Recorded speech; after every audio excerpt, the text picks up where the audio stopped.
क्या आप जानते हैं कि एक हालिया अध्ययन के अनुसार 80% लोग मानते हैं कि आध्यात्मिकता जटिल होती है, जबकि वास्तविकता कुछ और ही है? यह तो वाकई दिलचस्प आंकड़ा है। क्या आप इस विषय पर और प्रकाश डाल सकती हैं? देखिए, आज हम बात करेंगे भगवान शिव से सीधे संवाद की। एक ऐसा विषय जो बहुत सरल है, लेकिन हमने इसे बहुत जटिल बना दिया है। तो क्या यह सच है कि बिना किसी विशेष साधना के भी शिव से संपर्क संभव है? बिल्कुल। देखिए, प्राचीन ग्रंथों में कहा गया है कि शिव योग के देवता हैं। वे ध्यान और मौन से प्रसन्न होते हैं।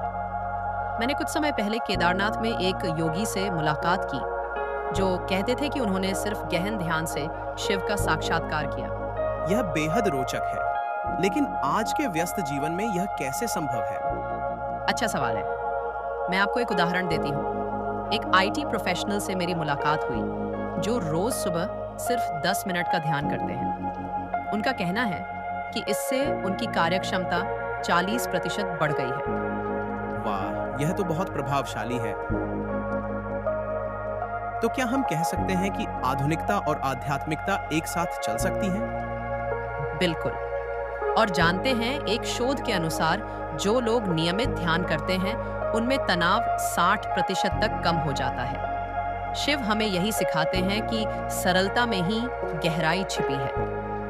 हम तो क्या आप हमारे श्रोताओं के लिए कोई व्यावहारिक सुझाव दे सकती हैं? देखिए, मैं 3 सरल सुझाव देना चाहूंगी।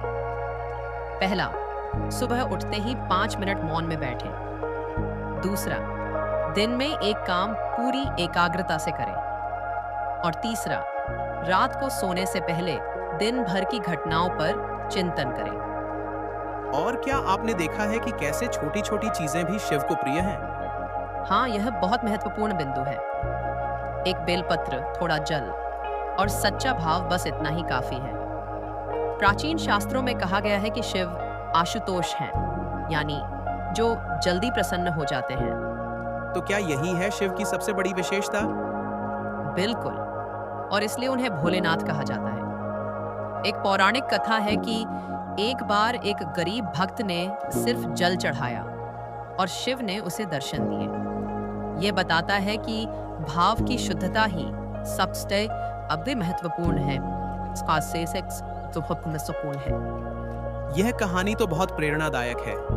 आज के समय में इससे क्या सीख मिलती है? देखिए, आज के डिजिटल युग में हम जटिलताओं में खो गए हैं, लेकिन शिव हमें सिखाते हैं कि सरलता में ही सच्चा आनंद है। एक अध्ययन बताता है कि 70% लोग मानते हैं कि उनका जीवन बहुत जटिल हो गया है। तो क्या यही है हमारी आज की चर्चा का सार? हाँ, आज हमने सीखा कि शिव से जुड़ने के लिए न तो कोई विशेष योग्यता चाहिए, न ही कोई जटिल विधि। बस चाहिए सच्चा भाव और एकाग्र मन। और याद रखें, शिव हमेशा हमारे भीतर ही विराजमान है।